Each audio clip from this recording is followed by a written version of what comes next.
Hammaga salom.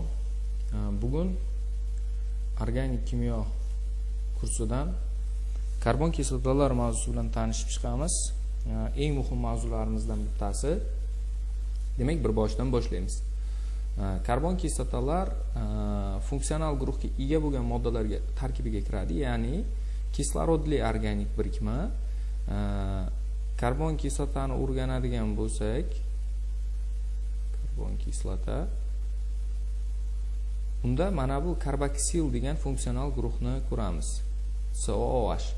Karboksil bu nima va bu nom qayerdan kelib chiqqan? Karboksil bu karbonil va gidroksil so'zlarining qisqartmasidan kelib chiqqan. Bilamizki, mana bunday funksional guruh bor. Mana bunday funksional guruh bor. Bu karbonil. Yozib ham qo'yamiz. Karbonil. Va mana bunday funksional guruh bor, gidroksil. Ikkalasini biz yig'adigan bo'lsak, mana bu guruh kelib chiqadi.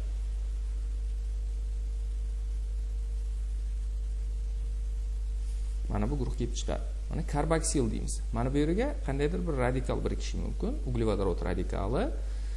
Mana bu endi eng sodda bo'lgan karbon kislotalarni to'yingan bir asosli karbon kislotani umumiy formulasi. Biz agar karbon kislotalarni bo'lib o'rganadigan bo'lsak, mana karbon kislotalarda guruhlar haqida ozginagina to'xtalib o'tamizda, keyin yana davom etamiz. Karbon kislotalarni karboksil guruhiga ko'ra ajratamiz. Karboksil guruhiga ko'ra va mana bu radikalini, uglevodorod radikalini turlariga ko'ra ham ajratamiz. Toifalarga. Radikaliga ko'ra ochiq zanjirli bo'lishi mumkin. Ochiq zanjirli karbon kislotalar, siklik karbon kislotalar, ya'ni siklik degani halqali degani va aromatik bo'lishi mumkin. Ya'ni aromatik benzol halqaga ega bo'lishi mumkin. Uchalasini farqlab ketamiz. Siklik zanjirli degani masalan siklobutan. Siklobutan bo'ladigan bo'lsa, ana shunga karboksil guruhni biriktirib qo'ysak, siklik karbon kislota bo'ladi. Aromatik bo'lishi uchun esa mana benzol halqani yozib olamiz. Mana benzol halqa, unga karboksil qo'shamiz. Mana bu benzoy kislota deyiladi. Eng sodda aromatik karbon kislota. Ochiq zanjirlilarimizda halqa bo'lmaydi, o'zi aytib turibdi. Bular ham yana ikkita toifaga bo'linadi. To'yingan karbon kislotalar va to'yinmagan karbon kislotalar.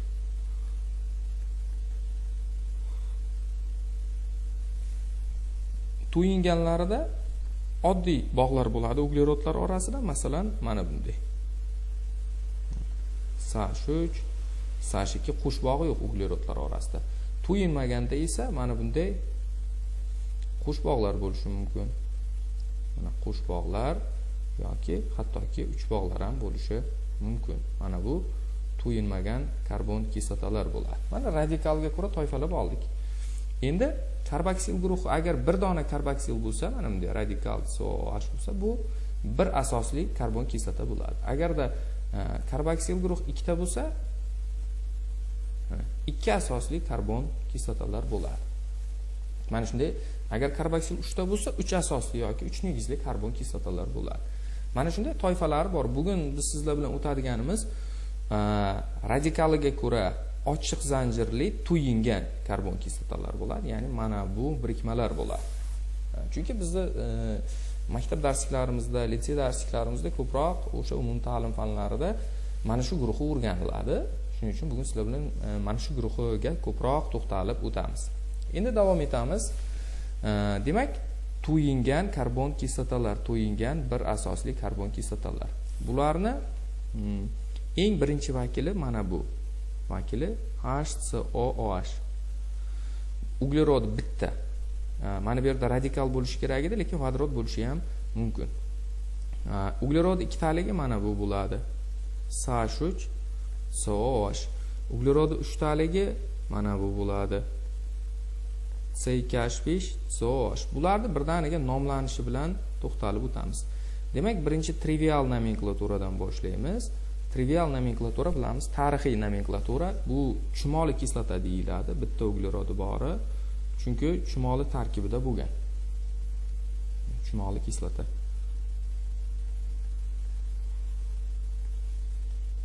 Buni biz xalqaro sistematik nomenklatura bilan nomlamoqchi bo'lsak, mana qisqartirib yozdim, XSN deb kelishib olamiz. Xalqaro sistematik nomenklaturani shunday qisqartirib olamiz. Xalqaro sistematik nomenklatura bo'yicha tegishli alkan nomi aytiladi va unga kislota qo'shimchasi qo'shiladi. Masalan, uglerodi bitta bo'lgan alkan metan. Demak, bu kislotaning nomi metan kislota. Qisqartirib qo'yamiz, metan kislota. Endi ikkinchi vakili sirka kislota ham desak bo'ladi buni. Chunki o'sha sirkadan olingan, mana sirka kislota. Ruschada uksus deymiz. O'zbekchada o'sha sirka deyiladi. Vinoni ichiga tuz qo'shib turib, o'zining texnologiyasi bor. Etil spirtidan sekin-sekin oksidlab sirka kislotani olsa bo'ladi. Oziq-ovqat maqsadida foydalaniladi. Shuning uchun sirka deyiladi. Yoki atsetat kislota ham desak bo'ladi. Mana atsetat kislota. Buni xalqaro sistematik nomenklaturaga o'tkazadigan bo'lsak, ikkita uglerodi bor alkan etan. Demak, bu etan kislota deyiladi qisqartirib. Mana. Endi 3 ta uglerodi bor kislotamiz bor. 3 ta uglerodi bor kislotamiz bu tarixiy nomi propion kislota deyiladi. Propion kislota. Biz buni 3 ta uglerodi bor alkan propan bilamiz. Buni propan kislota deb nomlashimiz ham mumkin. Mana yozib oldik. Mana shunday davom etaveradi. Mana bu birikmamiz bor. C3H7COOH. Bu moy kislota deyiladi, chunki o'sha moy aynisa mana shunday taxir ta'mga ega bo'lishiga sabab bo'ladigan kislota uchraydi tarkibida, moy kislota. Buni uglerodi nechta? 4 ta. Demak, biz buni xalqaro sistematik nomenklatura bo'yicha butan kislota deb atasak bo'lar ekan. Mana shunday davom etib ketaveradi. 5 taligi pentan kislota, 6 taligi geksan kislota, 7 taligi geptan, 8 taligi oktan kislota, 9 taligi nonan, 10 taligi dekan kislota deyiladi. Ana endi biz yuqoriroq yog' kislotalar, ya'ni yog'lar tarkibida uchraydigan kislotalarni o'rganadigan bo'lsak, masalan, C17H35 COOH. Buning tarixiy nomi stearin. Stearin kislota. Tarixiy nomi. Buni biz xalqaro sistematik nomenklatura bo'yicha nomlamoqchi bo'lsak, mana bu yerda 17 ta uglerodi, bu yerda bitta uglerodi bor, 18 ta uglerodi bor. 18 degani oktadekan bo'ladi. Oktadekan kislota deb nomlab qo'yamiz. Xo'sh, demak, yana mana bunday turi bor.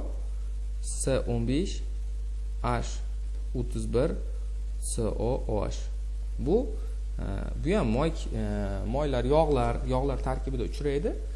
Jami uglerodi 16 ta. Demak, biz buni geksadekan desak bo'lar ekan. Geksadekan kislota deymiz. Trivial nomi, ya'ni tarixiy nomi esa palmitin kislota deyiladi. Endi bu kislotalar juda ham ko'p. Biz bunga hozir to'xtaladigan bo'lsak, asosiy vaqtimiz o'sha kislotalar formulasini o'rganishga ketadi. Shuning uchun bitta narsaga kelishib olaylik. Buni n-li umumiy formulasini yozmoqchi bo'lsak, Cn umumiy formulasi mana Cn H2NO2 deb umumiy formula belgilab qo'yamiz. Bir negizli to'yingan karbon kislotalar uchun Cn H2NO2. Buni eslab qolamiz. Ana endi buni proton soni, elektron soni qanday topiladi? Bunga to'xtalib o'tirmaymiz. Chunki uni fikrlab, ishlab topsa ham bo'ladi, yodlash shart emas. Biz ko'proq nomlanishi, izomeriyasi va xossalari olinishiga ko'proq to'xtalamiz. Shuning uchun ratsional nomenklaturasi haqida ham ikki og'iz fikr bildirib ketamiz. Ratsional nomenklaturada bilamizki, birinchi vakil asos qilib olinadi. Ya'ni chumoli kislotani o'zi ratsional nomi bo'lmaydi. Ana endi sirka kislotani nomlamoqchi bo'lsak, mana bu chumoli kislotadagi vodorod o'rniga metil guruh kelgan. E'tibor beraylik, mana shu vodorod o'rniga metil guruh kelgan. Shuning uchun biz buni metan karbon kislota deymiz. Metan karbon kislota. Ba'zi darsliklarda yozilgan bu haqda. Metan karbon kislota.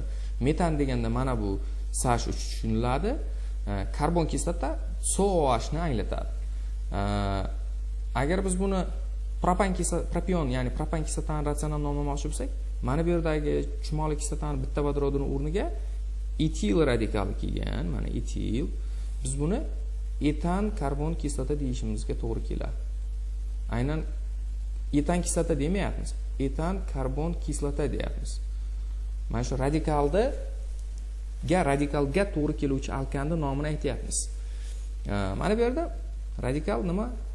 Propil radikali, bunga mos alkan propan, demak propan karbon kislota bo'ladi. Mana bular har biri bir-biridan qaysi guruhga farq qilyapti? Mana bu SH2 guruhga farq qilyapti. Mana bu gomologik farq. Har biri o'zidan keyingisi bilan SH2 guruhga farq qiladi.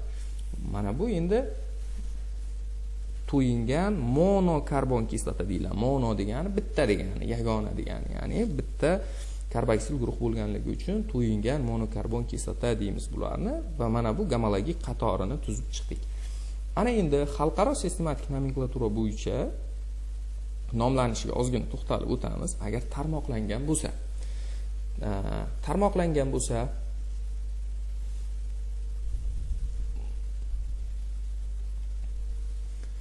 birinchi qoida eng uzun zanjir tanlanadi. Eng uzun zanjir tanlanadi. Faqat bunda bir sharti bor. Uzun zanjir tanlaganda mana bu karboksil guruhimiz asosiy zanjirda bo'lishi shart. Va eng muhim funksional guruh, ya'ni xarakteristik guruh bo'ladi odatda. Agar bo'lishi mumkin karboksil guruhda asosiy zanjirdan tashqari, asosiy zanjirga yon zanjir sifatida OH guruh bo'lishi mumkin, amino guruh bo'lishi mumkin mana bu, yoki formil guruh bo'lishi mumkin, ya'ni aldegid guruh. Bular xarakteristik guruh bo'la olmaydi. Ya'ni bular yaqin tarafdan raqamlanmaydi. Agar karboksil bo'lsa, karboksil yaqin tarafdan raqamlanadi. Demak, ikkinchi qoida birinchi qoidadan kelib chiqadi. Karboksil yaqin tomondan, SOH yaqin tomondan raqamlaymiz.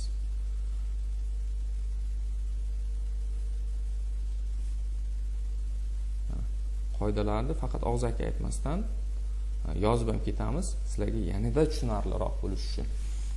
Uchinchi o'rinda, uchinchi qiladigan ishimiz yon zanjirdagi radikallar nomi aytiladi. Ya'ni yon zanjirdagi radikal nomi aytiladi. Radikal nomi aytilishidan oldin bilamiz, organik kimyoda nima qo'llaniladi? Raqami ham aytib ketilishi kerak. Bitta radikaldan 2 marta takrorlangan bo'lsa D, 3 marta takrorlangan bo'lsa 3 degan prefikslar, ya'ni old qo'shimchalar ham qo'shilishi kerak. To'rtinchisi asosiy zanjir nomi aytiladi oxirida. Asosiy zanjir aytiladi. Buni misollarda ko'rib ketamiz. Misollarda masalan mana bu birikma.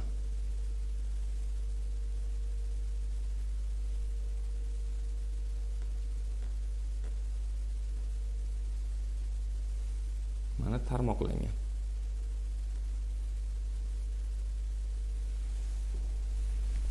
Buni raqamlashim kerak va uzun zanjir tanlashim kerak.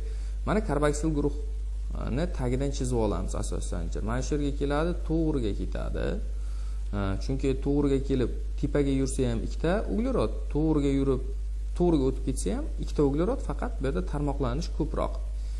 Endi men buni raqamlab olaman. Mana bu yerda masalan etil radikali bor yon zanjirda, bu yerda metil radikali bor. Raqamlaganimizda mana bu 1 bo'ladi, mana bu 2, mana bu 3, mana bu 4 bo'ladi. Birinchi etilda aytamiz, chunki alifbo tartibida aytilishi kerak bilamiz. Birinchi etil aytiladi. Masalan 2 etil deymiz. Ikkinchida etil turibdi, chunki ikkinchi va uchinchida metil turibdi. 2 3 dimetil deymiz. 4 talik alkan butan deyiladi va biz buni butan kislota deymiz. Butan kislota deymiz. Mana nomlab oldik xalqaro sistematik nomenklatura bo'yicha. Endi yana boshqacha variant mana bu birikma deylik. Mana bu yerda aldegid guruhini ham qo'shib qo'yibdi. Bu aldegidokislota, ya'ni bifunksional moddada ikki xil funksional guruh bor. Endi asosiy zanjir karboksildan boshlanadimi, asosiy zanjir aldegiddan boshlanadimi desak, xarakteristik guruh mavzular ketma-ketligida olib qarab eslab qolsak bo'ladi. Ya'ni qaysi biri muhimroq xarakteristik guruh desak, birinchi bilamiz, mavzularda organik kimyoda aldegid birinchi o'tiladi, kislota keyin o'tiladi. Demak, kislota muhimroq. Mana asosiy zanjirimiz. Raqamlasak, mana bu birinchi, bu ikkinchi, uchinchi, to'rtinchi, beshinchi, oltinchi. Men uglerodlar vodorodini vaqt yetkazib yozib o'tirmadim. Vodorodini bor deb faraz qilamiz. Endi mana bu ikkinchida aldegid guruh turibdi. Biz buni formil deymiz. 2 formil guruh deyiladi va 6 talik geksan kislota. Geksan kislota deyiladi. Ana endi mana shunday qilib sistematik nomenklatura bo'yicha raqamlab nomlab ketishimiz mumkin. Endi izomeriyasiga ham ozgina to'xtalib o'tamiz. Izomeriyasi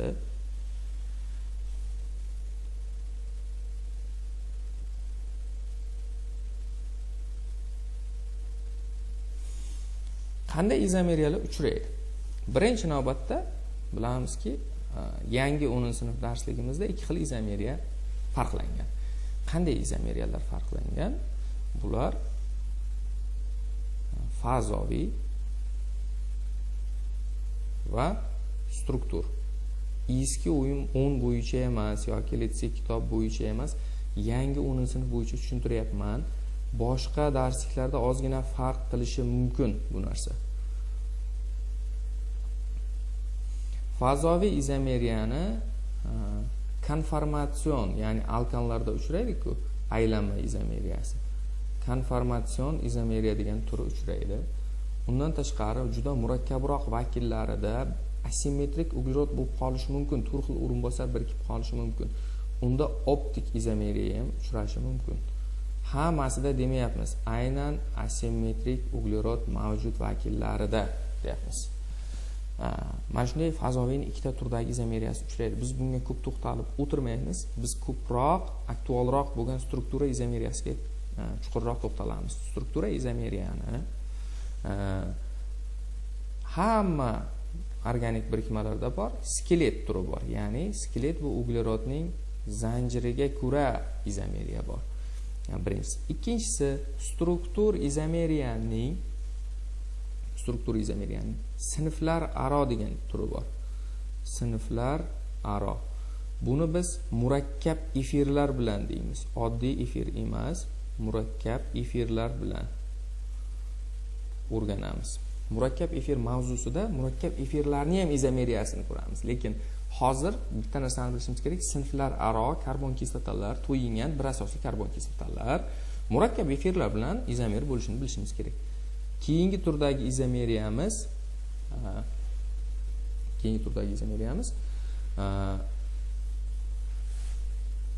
o'zishlarni o'rgansak yetar ekan. Chunki bu yerda sinflararo uchinchisi holat izomeriyasi. Biz holatni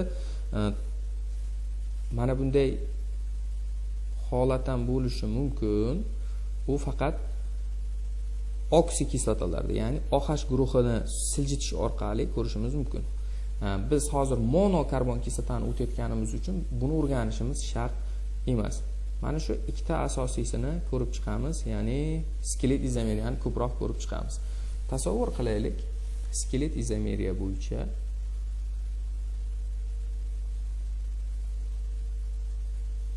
tasavvur qilaylik. S5 H10 O2 ning barcha karbon kislota sifatida izomerlarni yozing deyapti. Efir sifatidasini hisoblamaymiz, chunki bugungi mavzuyimiz efir emas, karbon kislota. Karbon kislota sifatida izomerini yozing.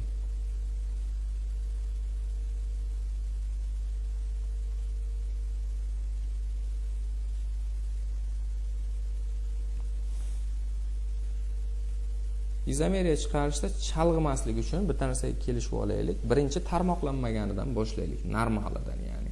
Men vodorodlarini yozmayman. Mana shu yerda vodorod bor deb faraz qilib ketamiz. Mana birinchi normal pentan kislota yoki valerian kislota tarixiy nomi. Nomini yozib qo'ysak chalg'imaymizda. Shuning uchun kelinglar nomini yozib qo'yaylik. Normal pentan kislota deb nomini yozib qo'yamiz. Endi ikkinchi vakilida asosiy zanjirda 4 talik qilamanda bitta uglerodni yon zanjirga joylashtirib ko'raman. Mana asosiy zanjir 4 talik, mana yon zanjirga bitta metilni joylashtirdim. Endi buni joylashtirganimdan keyin raqamlab olaman. 1, 2, mana 3, 4 deb raqamlayman. Ikkinchida metil radikali turibdi. Shuning uchun buni nomlayman 2 metil butan kislota. Chunki asosiy zanjirimiz butandagi 4 talik. 2 metil butan kislota. Mana qisqartirib yozib qo'ydik. Uchinchisi, mana shu metilni olib 3-uglerodga surib qo'yishim mumkin. Mana 1, 2, 3, 4. Uchinchida metil turibdi. Endi 3 metil butan kislota. Mana yozib oldik. Endi 4-izomerga o'tamiz. 4-izomerimiz mana bu metilni olib 4-ga qo'ya olmayman. Nimaga deganda u normal pentanda o'zi bo'lib qoladi. Asosiy zanjir to'g'ri kelib pastga burilib ketadi. Endi zanjirni yana bittaga qisqartiraman-da 3 talikni yozib olaman. Mana bu yerga metil, mana bu yerga ham metil biriktirib qo'ysam, mana asosiy zanjir 3 talik, raqamlayman 1, 2, 3. 2 ikkinchida dimetil turibdi. 2, 2 dimetil. 3 talik zanjir propan bo'ladi. Propan kislota deymiz. Endi mana shu yerda savol tug'ilishi mumkin. Etil biriktirsak bo'lmaydimi? 5-izomer yozib. Asosiy zanjirni 3 talik qilib, agar men etil biriktirsam, mana bunday joylashib qoladi va uzun zanjir tanlamoqchi bo'lsam, uzun zanjir to'g'ri kelib pastga buriladi. 1, 2, 3, 4 butan bo'lib qoladi. 2 metil butan bo'lib qoladi mana bu. 2 metil butan kislotani yozdik. Shuning uchun buni hisoblamaymiz. Va bor yo'g'i to'yingan monokarbon kislota sifatida mana shu birikmaniki, ya'ni C5H10O2 ning 4 tagina izomeriya chiqargan. Ko'proq biz struktura izomeriyasini skelet izomeriya turiga to'xtaldik. Qolganlari unchalik ham aktual emas. Bilib qo'ysak zarar qilmaydi, lekin bizga eng aktual mana shu sinflar aro va skelet izomeriyasi. Endi gibridlanishga ham qisqacha to'xtalib o'tamiz. Gibridlanishdan ham ko'p savol keladi. Shuning uchun muhim joylardan bittasi gibridlanish.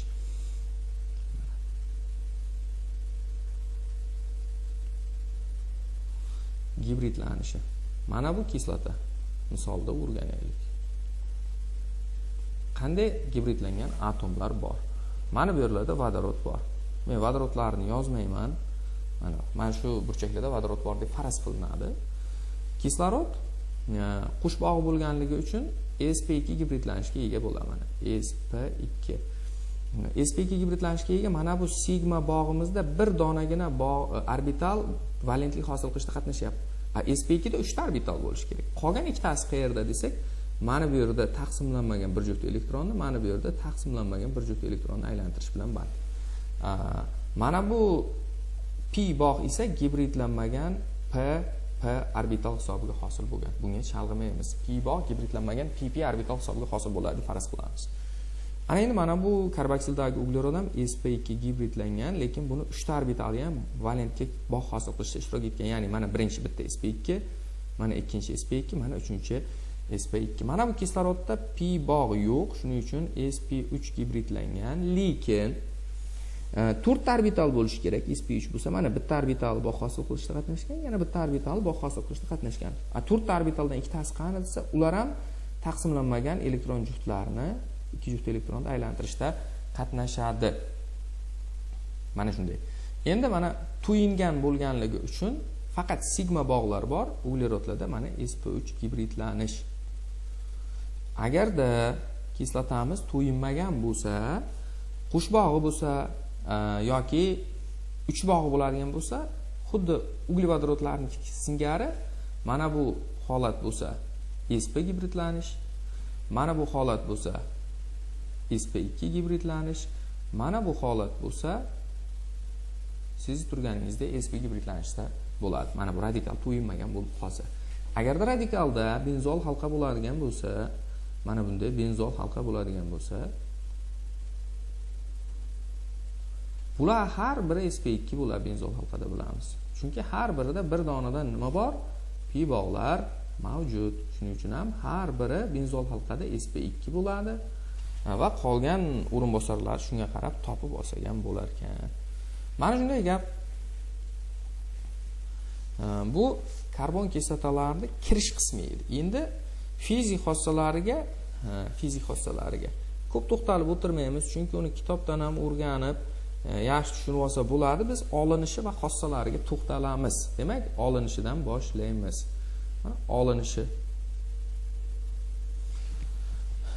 Olinishida nimalarni bilishimiz kerak? Olinishida eng muhim reaksiyalardan bittasi aldegidlardan olish. Ya'ni aldegidlarning umumiy formulasi CnH2O. Buni biz oksidlasak, mana atom holdagi kislorod bilan belgilab olsak, mana CnH2O2 hosil bo'ladi. Mana oksidlash. Kumush kuzgi reaksiyasi bo'lishi mumkin bu, mis kuzgi reaksiyasi bo'lishi mumkin bu. Bemalol. Buni aldegid mavzusida o'tib tushuntirib berganmiz, shuning uchun ko'p bunga to'xtalib o'tirmaymiz. Demak, o'zimiz uchun yozib qo'yamiz. O'sha reaksiyalarga qaraymiz. Mana kumush kuzgu va mis kuzgu deyiladi. Endi ikkinchi reaksiyamiz murakkab efirlarni gidroliz qilib olsak bo'ladi. Murakkab efirni ustoz men qanday ajratib olaman desalaring, murakkab efirda eng oddiy ajratish usuli mana radikali bo'ladi, COO guruh bo'ladi, yana bitta radikali bo'ladi. Mana spirt tarafda R1 deb belgilaymiz. Buni spirt tarafi bo'ladi, kislota tarafi bo'ladi. Qanday qilib aniqlaymiz desa, mana ikkita o'ni o'rtasidan chizib olamiz xayolan. Ikkita o'ni qaysi tomonida CO joylashsa, o'sha taraf kislota taraf bo'ladi. Menda chap taraf ekan. Ba'zi savollarda chalg'itib mana bunday berib qo'yadi. Teskarisiga berib qo'yadi. Mana bunda ham o'rtasidan ikkita o'ni o'rtasidan xayolan chiziq o'tkazaman. CO taraf kislota taraf baribir. Shu narsani teskari yozilgan. Chiziqning narigi tomoni esa spirt taraf. Men bunga suv qo'shaman. Suv qo'shsam, suvni HOH deyman. Murakkab efirga suv qo'shaman. Kislotali muhitda bo'lishi kerak. Shunda yaxshi boradi jarayon. Mana bu bog' uziladida radikal COOH bilan radikal 1OH ham karbon kislota, ham spirt hosil bo'ladi. Bu yerda jarayon qaytar, Le Chatelier prinsipiga ko'ra o'ngga siljitishda o'zining shartlari bor. Bunga ko'p to'xtalib o'tirmaymiz. Mana murakkab efirda sodda qilib aytadigan bo'lsak, formulasida kislota tarafda aniqlashni o'rgandik.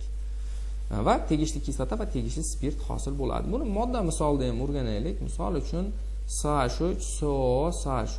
Men bunga suv qo'shyapman. Mana bu moddaning nomi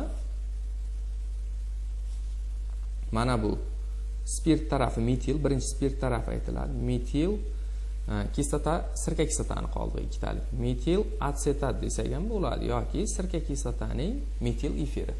Bu bog'i uziladida sirka kislota chiqadi, mana tegishli kislota va mana spirt tarafimiz metil spirt, bitta uglerodi bor. Va metil spirt chiqadi yoki metanol desak ham bo'ladi. Mana shunday qilib o'rganishimiz mumkin ekan. Endi uchinchi olinishi geminal trigalagen alkandan olishimiz mumkin. Geminal trigalagen alkanni gidroliz qilib olamiz deymiz. Gidrolizlab. Bu qanday bo'ladi? Mana misol uchun mana bu birikma geminal degani 3 ta galagen bitta uglerodda degani mana xlor. Bu moddaning nomi 1 trixlor propan desak, men bunga suv qo'shaman, birinchi mana suv qo'shaman. 3 ta H xlor ajralib chiqadi. 3 ta H xlor va 3 ta OH kelib qoladi mana xlorlar o'rniga. Oraliq mahsulot yozib o'tirmayman. Bitta uglerod bir paytning o'zida 3 ta OH ni saqlay olmaydi, shuning uchun bitta suv chiqib ketsa, mana bu karboksil guruhga aylanib qoladi. Mana bu radikalga hech qanday o'zgarish bo'lmaydi. Mana SH3, SH2 va COOH. Suv oldiga 2 qo'yib qo'yamiz, reaksiyamiz teppa-teng bo'ladi. Uglerod zanjiri o'zgarayotgani yo'q. Dastlabki organik moddada ham 3 ta edi, mahsulotimizda ham 3 ta bo'lib turibdi. Hech qanday bir qiyinchilik, murakkablik tomoni yo'q, mana ko'rib turibmiz. Endi kimyoviy xossalariga ham to'xtalib o'tamiz. Kelinglar birdan kimyoviy xossalarida quyidagi toifalarga bo'lib olaylik kimyoviy xossasini. Kimyoviy xossasi. Birinchi toifamiz mana radikal COH dagi O bilan H o'rtasidagi bog' uzilishi hisobiga boradigan. Mana O bilan H o'rtasidagi bog' uzilishi hisobiga boradigan. Ikkinchi toifamizdagini radikal COOH bo'lsa, C bilan O ni o'rtasidagi, ya'ni yanada yoyibroq yozib oladigan bo'lsam buni, mana bu C bilan O ni o'rtasidagi bog' uzilishi hisobiga boradigan reaksiyalar. Mana shu uzilib ketishi kerak. Mana buni ham belgilab qo'yamiz. C bilan O ni o'rtasidagi oddiy bog'ini, mana bu qo'sh bog'ini emas, evaziga boradigan reaksiyalar. Va uchinchisi, mana bu radikalda nima bo'lishi mumkin? C bilan H birikkan bo'lishi mumkin-ku. Ana shu radikaldagi C bilan H o'rtasidagi bog'ni uzilishi hisobiga ketadigan reaksiyalar bo'lishi mumkin. Kelinglar, mana shuni ko'rib chiqaylik. Eng muhim karbon kislota uchun eng muhim reaksiyalardan bittasi eterifikatsiya reaksiyasi ekan. Ya'ni mana bu O bilan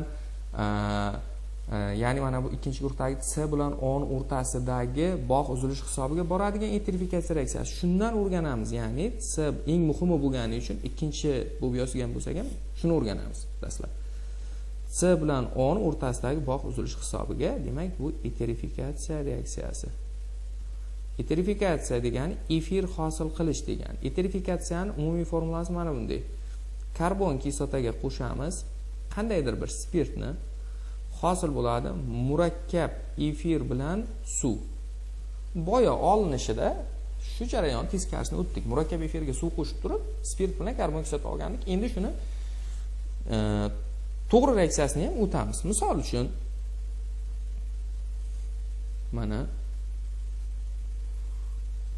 mana shu birikma, bunga qo'shaman etil spirtini. Etil spirtini mana bunday yozib olayin. C2H5OH deb mana shunday yozib olayin. OH ni bir tomonga yozib olayin. Ko'pincha OH ni o'ng tomonga yozib o'rganganmiz-ku. Tushuntirishga osonroq bo'lishi uchun men OH ni chap tomonga yozib oldim. Endi katalizator kislotali muhit, masalan, sulfat kislota. Bunda H ni spirt yo'qotadi, OH ni kislota yo'qotadi mana. Mana shu yerdan bitta suv chiqib ketadi. Va mana bu yerda efir hosil bo'ladi. Mana bu OH ni o'rniga OC2H5 kelib qoladi. OC2H5.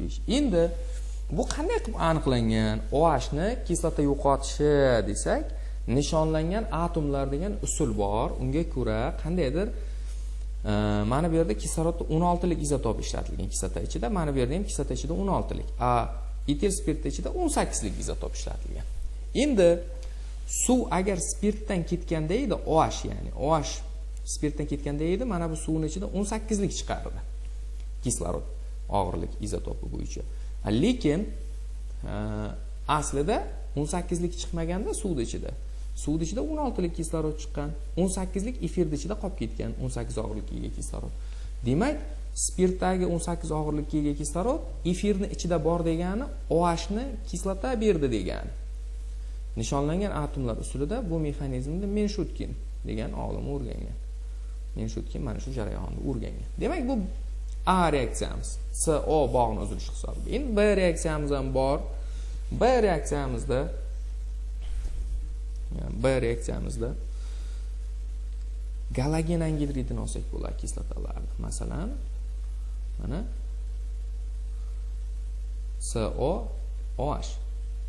Bunga men pentaxlor fosforni qo'shaman. Ya'ni pentaxlor fosfor 5 xloridni qo'shsam, mana bu yerda OH ketadi. O'si mana bu yerning orasiga kelib qoladi, PO xlor 3 chiqadi. Keyin bitta xlor mana bu OH ning o'rniga keladi. Mana bunday birikma bo'ladi bu. Plus endi mana bu yerda vodorod bitta xlor bilan birikib qoladi, H xlor chiqadi. Bu sirka kislotaning xlor angidridi deyiladi. Sirka kislota xlor angidridi deyiladi. Nimaga xlor angidridi desa, agar biz bunga suv qo'shsak, mabodo bu reaksiya ham kerak bo'lib qolishi mumkin. Sertifikatda yozma savollarda tushishi mumkin. Mana bu sirka kislotani xlor angidridiga men suv qo'shsam, mana xlor bo'lsa, suv qo'shsam, suvni mana HOH deb yozib olsam, mana bu xlorni bog'i uziladi-da, mana bu yerdagi H ga bog'lanib qoladi. H xlor chiqib ketadi. Ikki xil kislota chiqadi. H xlor anorganik kislota va OH xlorni o'rniga kelib qolsa, mana hammamiz bilgan sirka kislota hosil bo'lyapti. Mana sirka kislota. Ikki xil kislota chiqyapti. Shuning uchun ham bu xlor angidrid deyiladi. Endi shu o'rinda yana bitta narsani o'tib ketamiz. Xlor angidrid deganimizga sirka kislotani angidridi ham bo'lishi mumkin. Sirka angidrid deyiladi. Sirka angidridni sintezini ham va uni qanday qilib undan sirka kislota olishni ham ko'rib chiqamiz. Mana sirka kislota. Biz buni molekulalar aro degidratlasak, nima jarayon bo'ladi? Mana ikkita sirka kislotani yozaman, ikkita molekulasi qo'shilib qolishi kerak. Faqat bittasini O'sini pastga qilib yozaman. Mana OH. Buni olamanda katalizator, tegishli katalizator bilan qizdirsam, mana bu yerdan bittasidan H ketadi, ikkinchisidan OH ketadi mana. Natijada mana busi, mana bu bog' ochilgan O ga bog'lanib qoladi mana bunday.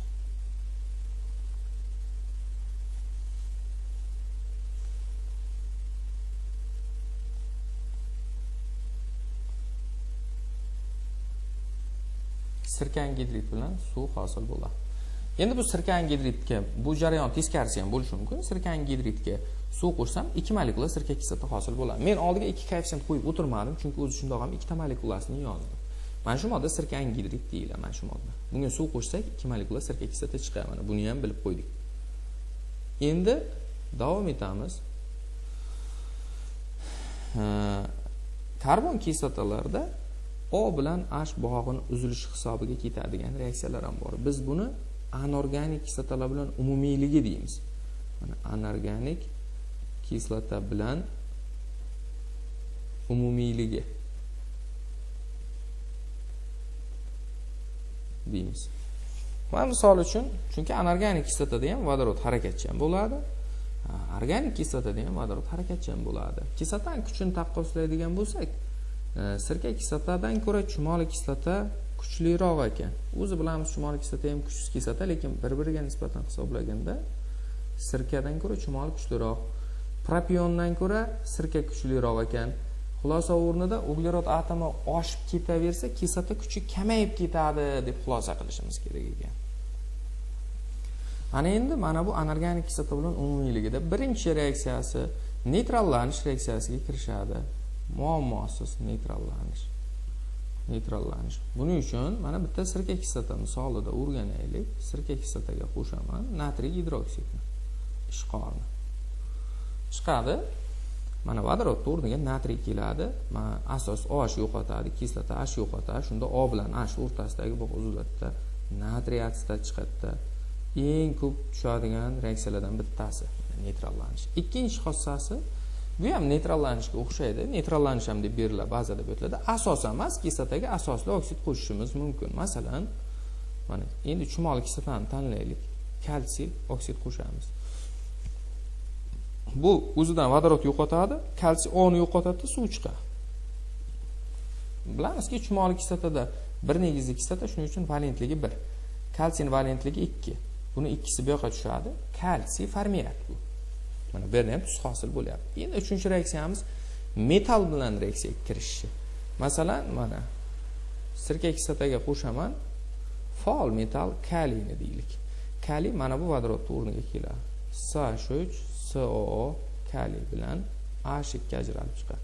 mana 2 koeffitsiyentimizni qo'yamiz, reaksiya teng bo'lib turibdi. Indikator rangini anorganik kislotalar qanday o'zgartirsa, organik kislotalar ham xuddi shunday o'zgartiradi deb faraz qilishimiz kerak ekan. Shu o'rinda keyingi xossamizga o'tamiz. Keyingi xossamiz mana bu yerdagi mana radikallik hisobiga sodir bo'ladigan jarayon. Masalan, sirka kislota deydigan bo'lsak, mana S bilan H o'rtasida boradigan jarayon. Bunga bittagina reaksiyani berib qo'ysak ham bo'ladi. Galogenlanish reaksiyasi. Misol men sirkani emas, propionni qabul qilib olay endi. Propion menga tushuntirishga yaxshiroq. Mana bu karboksil guruhning yonidagi uglerod alfa uglerod deyiladi. Alfadan keyingi uglerod beta uglerod deyiladi. Men bunga galogen qo'shsam, birinchi o'rinda alfa ugleroddagi vodorodlar harakatchan bo'ladi, ya'ni mana bu SH3 o'rin almashmaydi. Mana bu almashtirishimiz kerak. SH2dagi bitta vodorod o'rniga xlor keladi. Karboksilga tegmaysizlar. Karboksil joyida karboksilligicha qoladi. Xuddi alkanga galogen qo'shsak, alkanning galogenli xoslasi bilan H xlor ajralib chiqqanda reaksiya bo'ladi. Muammo yo'q hech qanday. Mana shunday jarayon. Xlor propion kislota mana. Alfa beta bo'lsa, alfa xlor propion kislota. Buni ikkinchi bosqichi qanday bo'ladi? Ikkinchi bosqichida xuddi shu moddaga yana xlor qo'shsak, mana bu alfadagi yana bitta vodorodga almashadi. Alfadagilar almashish bo'lgandan keyingina betaga o'tishi mumkin. Agar betadan keyin ham yana uglerod bo'lsa, gamma deb belgilanadi. U betadan keyin gammaga o'tishi ham mumkin. Mana shu xossa. Keyin yana bitta narsa, kumush ko'zgu reaksiyasi ham bo'lishi mumkin. Faqat bitta kislotada kumush ko'zgu. Bu ham bo'lsa formiat kislota, ya'ni chumoli kislotada. Men buni to'liq reaksiyasini yozmayman, qisqartirilgan reaksiyasini yozib ketaman kumush oksid bilan. Nimaga kumush ko'zgu reaksiyasi sodir bo'lyapti? Sababi mana kumush oksid ammoniakli eritmasi. Ammoniyli tuz hosil qiladigan emas, tuz hosil qilmaydigan eng oddiy reaksiyasini yozib ketyapmiz. Mana bu yerda vodorod bilan uglerod bor, kislorod bor. Mana shu guruh hisobiga u ham aldegid, ham kislota deyiladi. Xuddi karbonilga o'xshaydi bu. Mana shu guruhga OH kelib qoladi. Mana bu yerdagi O bu yoqqa o'tib qoladi. Bu yerdagi O bu yoqqa o'tib qoladi. Natijada mana bunday birikma bo'ladi. Bu siz bilan biz bilgan karbonat kislota. Mana kumushni o'zi cho'kmaga tushadi. Karbonat kislota. Karbonat kislota bilamiz beqaror, birdaniga u karbonat angidrid bilan suvga parchalanib ketadi. Shuning uchun biz karbonat angidrid, suv va kumush deb yozsak ham bo'lar ekan. Mana karbon kislotalarda aktual bo'lgan reaksiyalarni o'rganib chiqdik. Savollarda, to'plamlarda asosan mana shu reaksiyalar tushadi, savollar keladi va eng muhim xossalari ko'rib chiqildi. Videoni shu joygacha ko'rganingiz uchun rahmat. Kanalimizga obuna bo'ling, like bosing, kommentariy yozib qo'ying. Darsimiz tugadi.